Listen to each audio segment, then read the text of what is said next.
The briefing had been clear, delivered by the Nexus Eternal's first officer with the solemnity usually reserved for funeral rites. Never approach Queen Zephyra. Never make eye contact unless she initiates. Never assume her isolation is an invitation. The Ashanti do not tolerate boundary violations, and their queen tolerates them least of all. Ethan Carver had nodded along with everyone else, filed the information under "problems that won't affect me," and returned to his actual job, which involved convincing 300-year-old gravitational stabilizers that they still had a reason to function. He was an engineer, not a diplomat. His interaction with alien royalty was limited to the systems they broke and expected him to fix. The emergency assembly happened on his fourth day aboard, announced through ship-wide communications with the kind of urgency that suggested someone important had decided everyone needed to be somewhere immediately. Ethan arrived late, still wearing his maintenance coveralls that smelled like coolant and regret, and found the main hall packed with delegates, crew, and beings whose species he couldn't identify without consulting a database. He claimed a spot in the back row, wedged between a Cravathi trade liaison and what might have been a potted plant or might have been a sentient being. He honestly couldn't tell. The assembly was apparently about revised docking protocols, which explained why Ethan's attention immediately started wandering toward calculating how long it would take to finish the repairs on Deck 7. Then the hall went silent in that specific way that meant something significant was happening. Queen Zephyra entered through the main doors, and Ethan understood immediately why the briefing had been delivered with funeral solemnity. She moved like gravity had specifically requested her presence, her formal robes flowing in ways that suggested either advanced fabric technology or physics taking a personal interest.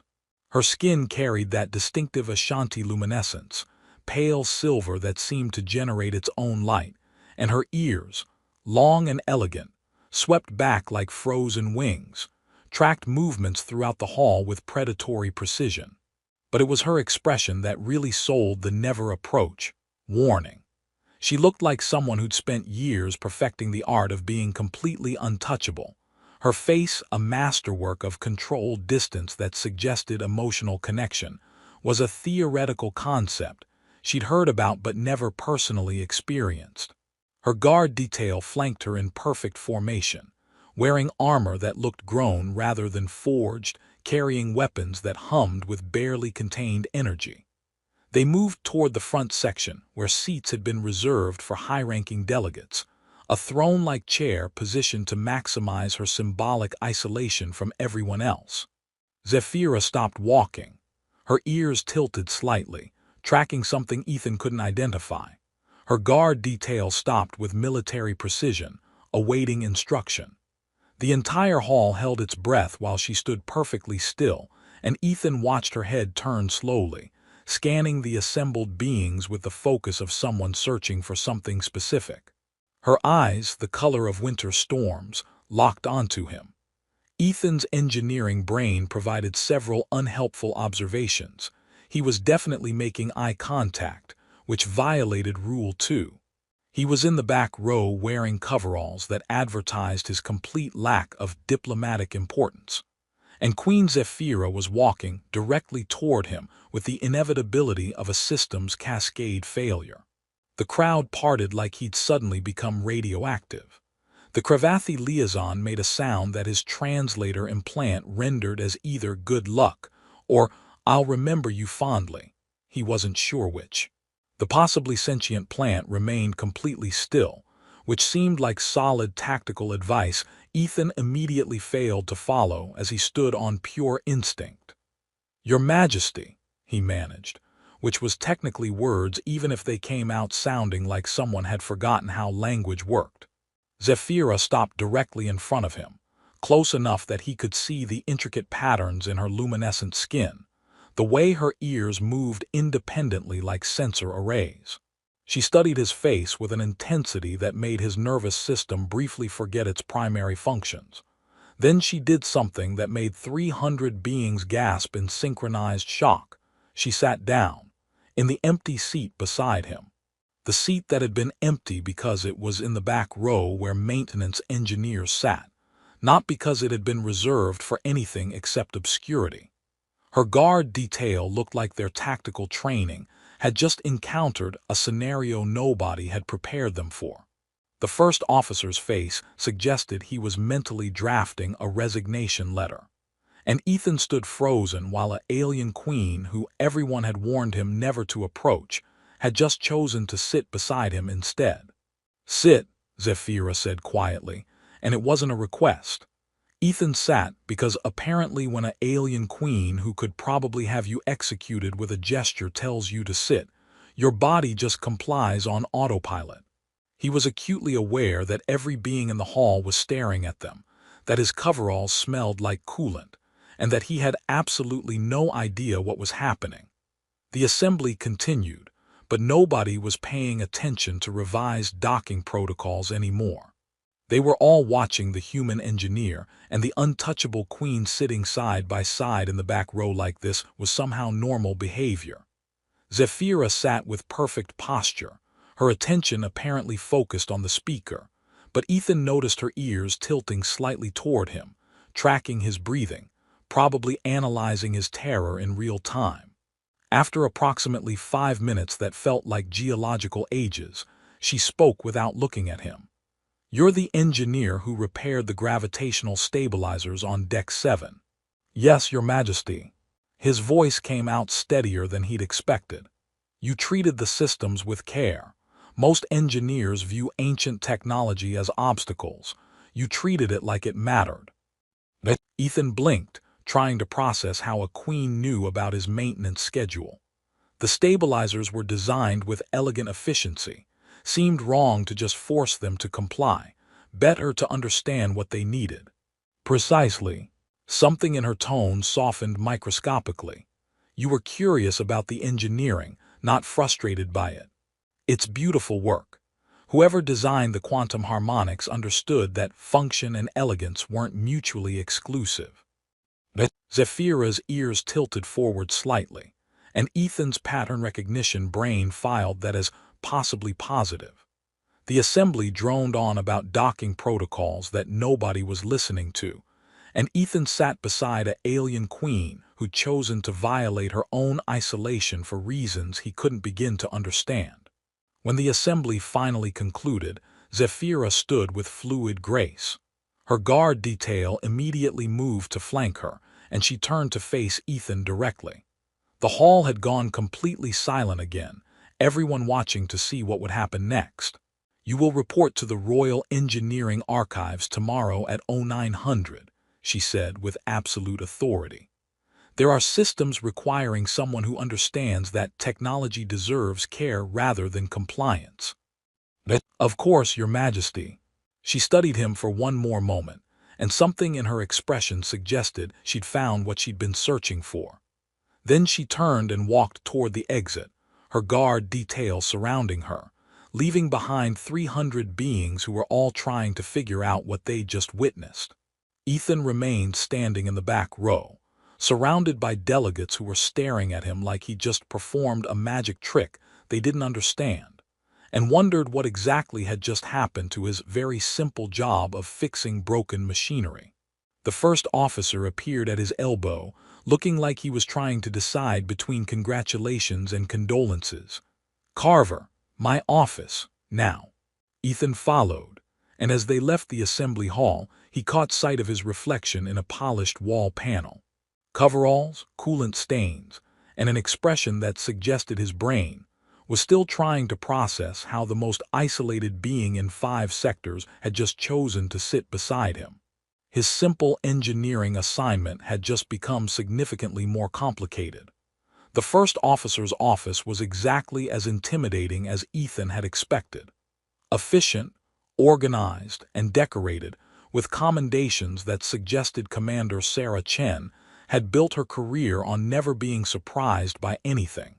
She looked surprised now, which Ethan found deeply concerning. "Explain," Chen said, gesturing for him to sit. And by explain, I mean tell me what you did to attract the attention of a queen who hasn't voluntarily sat near anyone in 7 years. I fixed gravitational stabilizers. Ethan offered, because that was literally the only thing he'd done aboard the Nexus Eternal besides sleep and consume terrible station coffee. I don't even know how she knew about that. Queen Zephyra observes everything aboard this ship. She's a Shanti. They sense emotional intent through proximity. Most beings radiate fear or ambition or calculation when near her, which apparently causes her physical discomfort. She maintains isolation because proximity to most people is actively painful. Chen pulled up a file on her display. You, however, spent 6 hours yesterday in the engineering section radiating nothing but genuine fascination with 300-year-old technology. No political agenda, no fear of her presence 3 decks above you, just pure engineering curiosity. She was 3 decks above me. She spends most of her time in the observation archives directly above engineering. The Ashanti don't just sense emotional intent. They experience it as sensory input. You were apparently the first being in years whose presence didn't cause her pain because you weren't thinking about her at all. You were thinking about quantum harmonics. Ethan processed this information. So she sat beside me because I ignored her. She sat beside you because your emotional signature was the equivalent of silence in a room full of screaming. Chen leaned forward. Which brings us to tomorrow. You've been summoned to the Royal Engineering Archives. That's unprecedented. No maintenance crew has accessed those systems in decades. They're considered too historically significant for standard repair protocols. But they still need maintenance. Yes, which is why they're failing. And apparently Queen Zephyra has decided you're qualified to work on them. Chen's expression shifted slightly. Carver, I need to be clear about something. The Ashanti court enforces her isolation because it maintains her mystique. If you somehow disrupt that, if your presence becomes politically complicated, there will be consequences. I'm an engineer, I fix things. How is that politically complicated? Because you're the first person she's chosen to sit beside in 7 years, and her court is going to interpret that as either threat or opportunity. Chen sighed. Just do your job. Fix what needs fixing. Don't make assumptions about her motivations, and for all that's holy, don't assume her isolation is something you're meant to solve.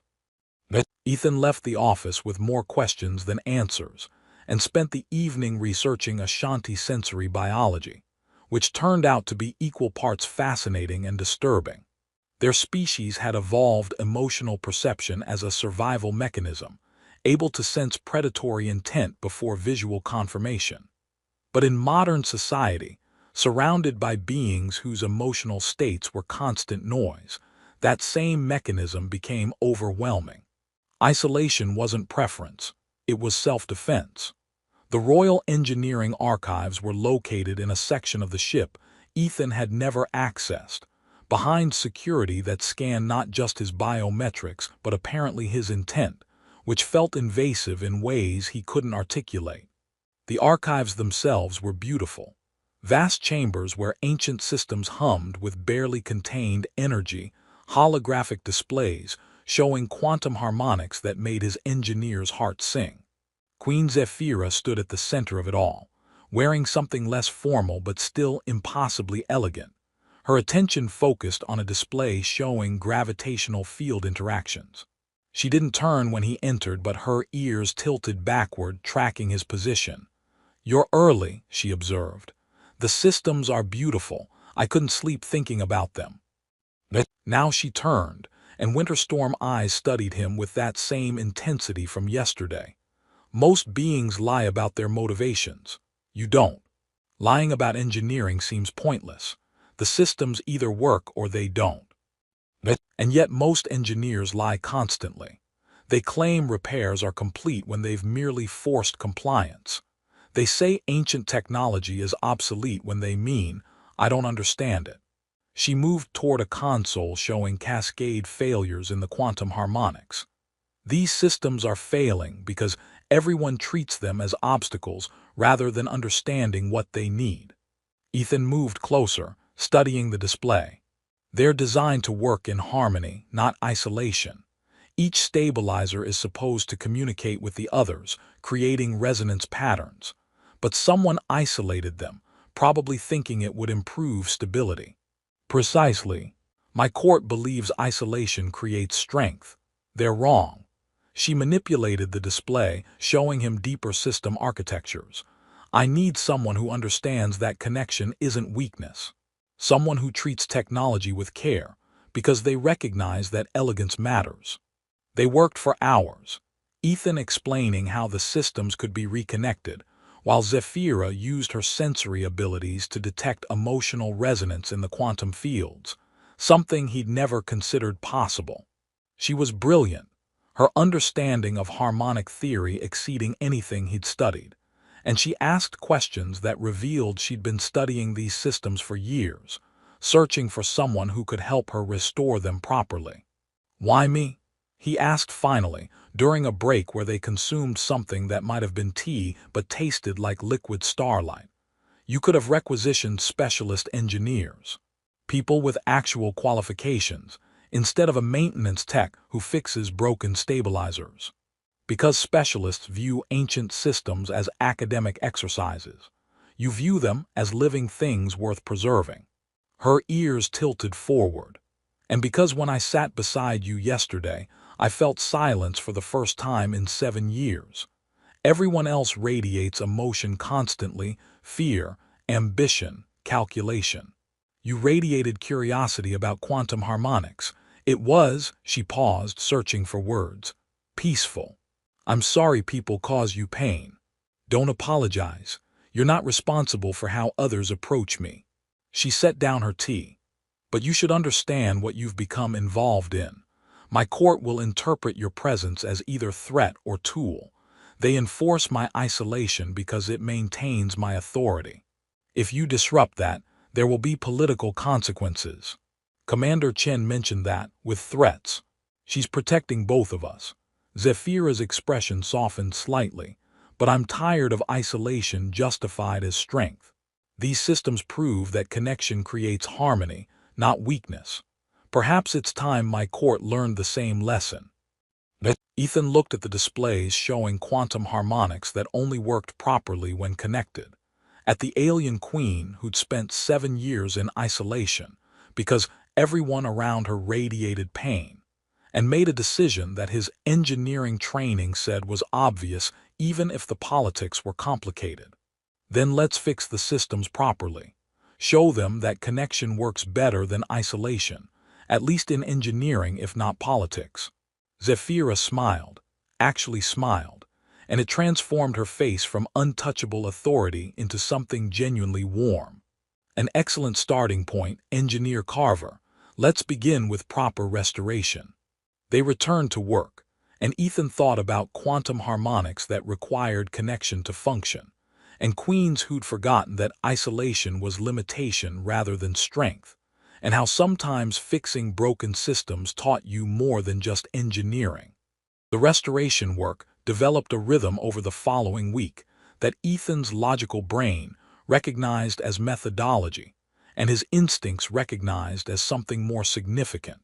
Queen Zephyra met him in the archives each morning, and they'd spend hours reconnecting systems that had been isolated for decades, watching quantum harmonics resolve into elegant patterns that proved connection was design, not accident. But they also talked, and that's where things got complicated. "My court believes I became queen through tactical brilliance," Zephyra said on the 4th day, while they calibrated resonance frequencies. "They're partially correct. Mostly I became queen because I was willing to endure the sensory overload of constant proximity to beings who radiated ambition and fear. I convinced them it didn't affect me, that I was somehow immune to the emotional noise. I've spent 7 years maintaining that fiction." "That sounds exhausting." "It's destroying me slowly." Her hands moved across the controls with practiced precision. "But admitting weakness would invite challenge, and my species doesn't tolerate weak leaders." So I isolated myself further, let my court build mythology about my untouchable authority, and tried to pretend that loneliness was strength. Ethan adjusted the harmonic frequency, watching quantum fields align properly for the first time in decades. These systems were designed by someone who understood that isolation creates instability. Connection creates resilience. Yes, she turned to look at him directly. I've been studying these archives for 3 years, trying to understand why ancient Ashanti engineers built ships that required connection to function properly. My species evolved emotional perception, then spent millennia treating it as liability rather than capability. These systems suggest our ancestors understood something we've forgotten. That feeling what others feel isn't weakness, it's information. Precisely. Her ears tilted forward, and what he'd learned meant she was genuinely pleased. You understand that intuitively. Most beings think empathy is softness. You treat it as data worth processing. They worked in comfortable silence, and Ethan marveled at how quickly he'd adapted to her presence. The first day, he'd been terrified. Now, he found himself looking forward to their sessions, not just for the engineering but for the conversation. She was brilliant and funny in ways her public persona never revealed, making observations about court politics that were equal parts insightful and darkly hilarious. "Tell me about Earth," she said suddenly during their fifth session. "Your species doesn't have enhanced emotional perception, but you still value connection. How?" "We have to work at it." Ethan pulled up schematics showing the next system requiring restoration. "We can't sense what others feel directly, so we developed language, art, technology, ways to communicate across the gap. It's inefficient and frequently fails, but we keep trying because connection matters more than the difficulty of achieving it. That's remarkably persistent for a species that can't directly perceive emotional truth. But maybe that's why we're persistent. We know how easy it is to miss what someone's actually feeling, so we overcompensate." He smiled. "We write terrible poetry, compose music that tries to capture emotions words can't reach, build communication networks that let us talk to people on the other side of our planet. All because we're desperate to bridge gaps your species experiences as sensory input." Zephyra was quiet for a long moment. "I've spent 7 years viewing my sensory abilities as curse. You're suggesting they're actually advantage I've been misusing." "I'm suggesting that any capability can be strength or limitation, depending on how you approach it. Your court treats your emotional perception as something requiring isolation, but these systems suggest your ancestors treated it as something enabling connection." "Show me." Ethan pulled up the master architecture, showing how the quantum harmonics weren't just connected. They were designed to create feedback loops, each system enhancing the others through resonance. This only works if every component contributes its unique frequency. Isolation would cause cascade failure, but connection creates something stronger than any individual system could achieve alone. That's a metaphor. That's engineering fact that happens to be excellent metaphor. He grinned. Sometimes the universe is poetic accidentally. She laughed, actually laughed. Not the controlled amusement she showed in public, but genuine delight that made her luminescent skin brighten slightly. "You're either remarkably wise or dangerously naive, Engineer Carver." "Probably both.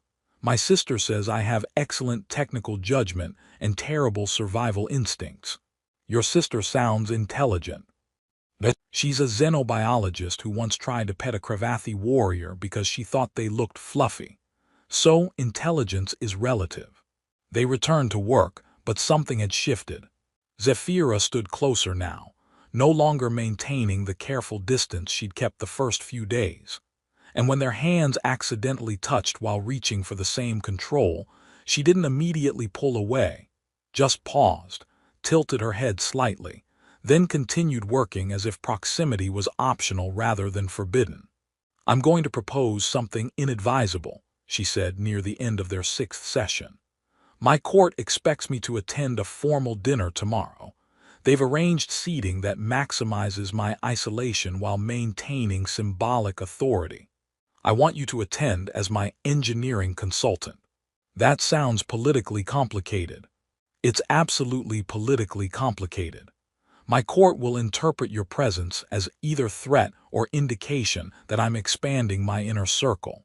Either way, it disrupts their careful management of my isolation. Her eyes met his. But these systems work better when connected, and I'm tired of pretending the same isn't true for me.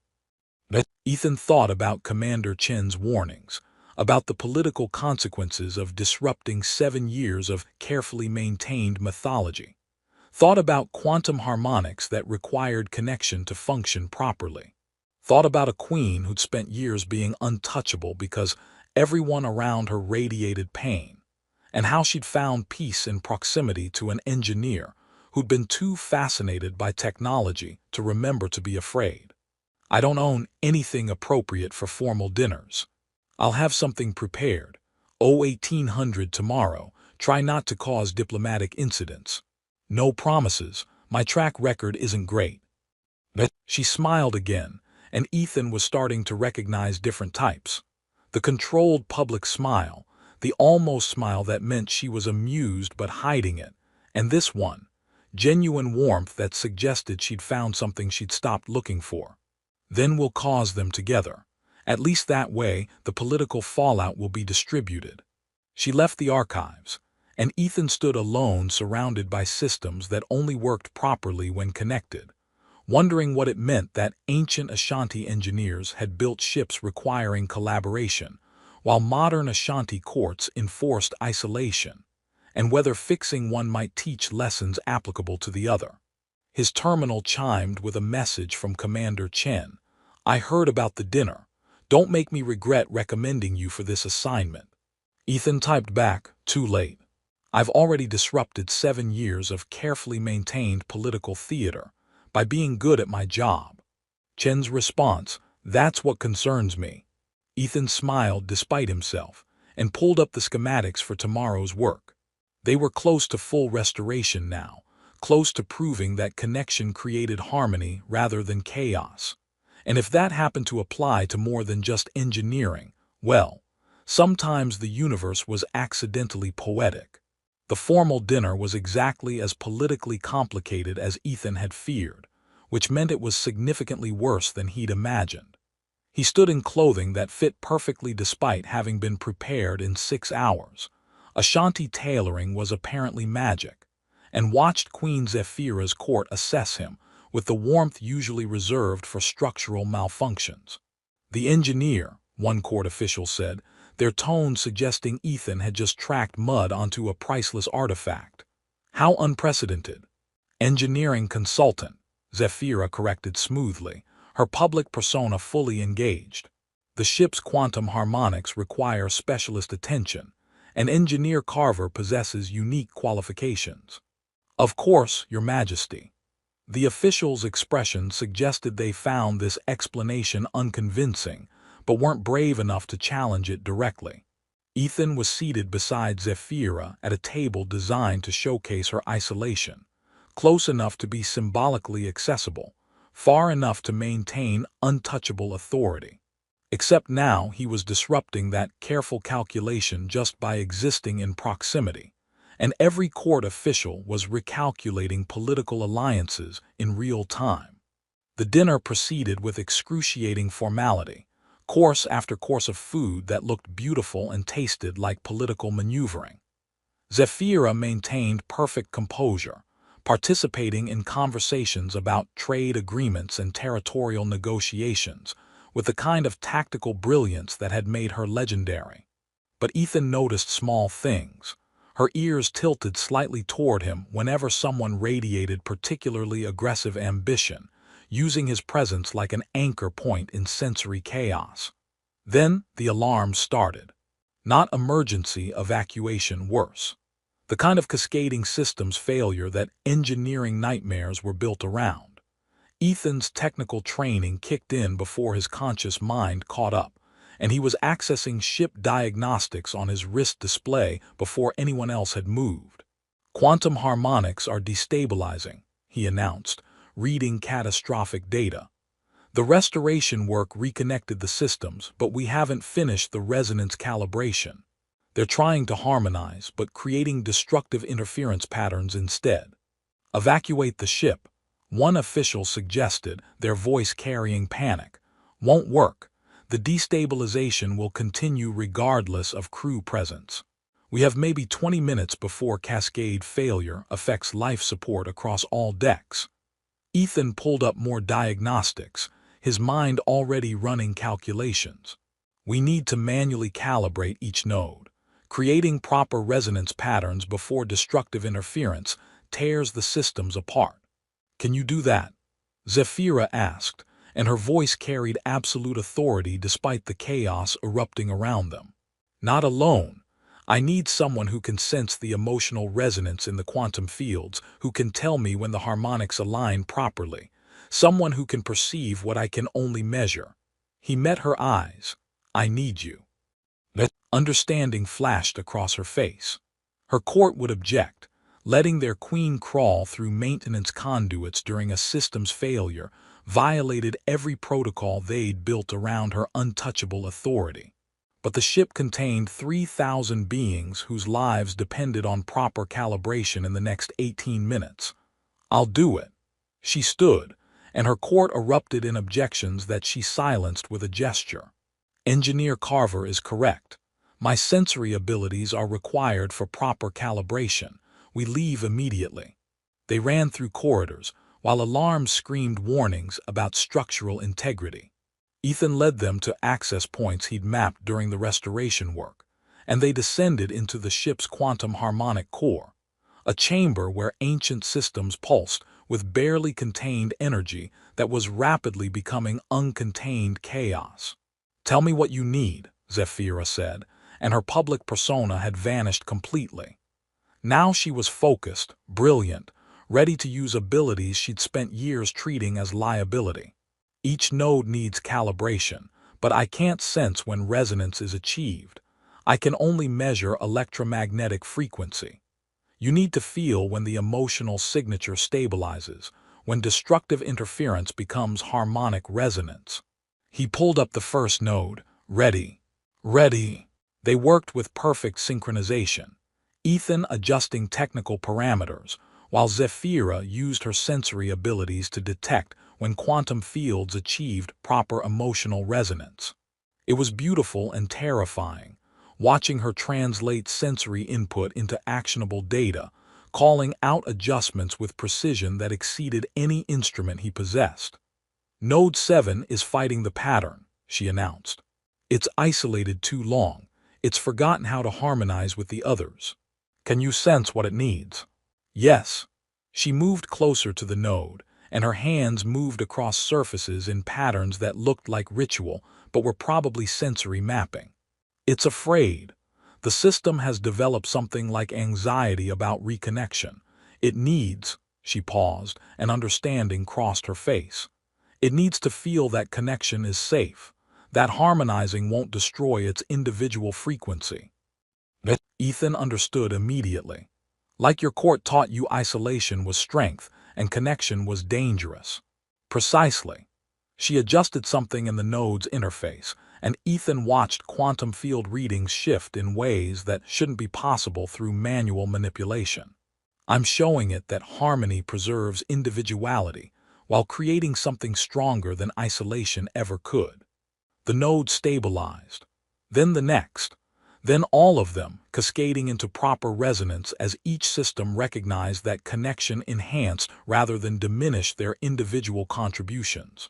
The alarm stopped. Life support normalized. And Ethan and Zephyra stood in the quantum harmonic core, covered in coolant and significantly less formal than they'd been 20 minutes ago, while 3,000 beings above them had no idea how close they'd come to catastrophic failure. We should return, Zephyra said finally. My court is probably inventing new protocols about inappropriate royal behavior during systems emergencies. Probably, Ethan grinned despite exhaustion. But we proved something important. That quantum harmonics require proper calibration. That connection creates resilience, not weakness. That systems work better when they harmonize instead of isolating. That sometimes the thing you think is protecting you is actually limiting what you could become. He gestured at the now stable systems, also applicable to engineering and politics, apparently. They returned to the dinner hall, where her court had assembled in various states of alarm and confusion. Zephyra stood before them, still wearing clothing stained with coolant, and her voice carried absolute authority. The crisis has been resolved through collaboration between my sensory abilities and Engineer Carver's technical expertise. The systems required connection to function properly, a lesson applicable beyond engineering. She paused, and her eyes swept across court officials who'd spent 7 years enforcing her isolation. I am restructuring my approach to governance. Isolation will no longer be policy. Connection, carefully managed, creates strength that isolation never could. Those who object may present formal challenges through appropriate channels. Nobody objected, partly because challenging a queen was inadvisable, but mostly because she just saved 3,000 lives by doing exactly what they'd warned her never to do, using her abilities in collaboration with someone else instead of maintaining careful isolation. Later, after the court had dispersed, and Ethan had returned to his quarters still processing everything, his terminal chimed with a message from Zephyra. The Royal Engineering Archives require permanent specialist oversight. I'm creating a new position, Chief Engineer of Quantum Harmonics. Interested? Ethan smiled and typed back. Does it come with access to 300-year-old technology and conversations with queens who understand that connection matters? Her response, both are mandatory requirements, also formal dinners, though after tonight they'll probably be less formal and more focused on not dying. Sounds perfect. When do I start? You already have. Welcome to permanent assignment, Engineer Carver. Try not to cause more diplomatic incidents than necessary. No promises. Ethan leaned back in his chair, surrounded by technical manuals and schematics for systems that only worked when properly connected, and thought about queens who'd forgotten that their abilities were strength rather than limitation, and engineers who'd accidentally proven that sometimes the best way to fix broken systems was to remember they were designed for harmony all along. Outside his window, the Nexus Eternal continued its journey through space, its quantum harmonics finally singing in proper resonance, proof that connection created something more beautiful than isolation ever could. And somewhere 3 decks above, a queen sat in observation archives that were no longer in forced isolation, learning to experience proximity without pain, discovering that the thing she'd feared most, connection, was actually what she'd needed all along.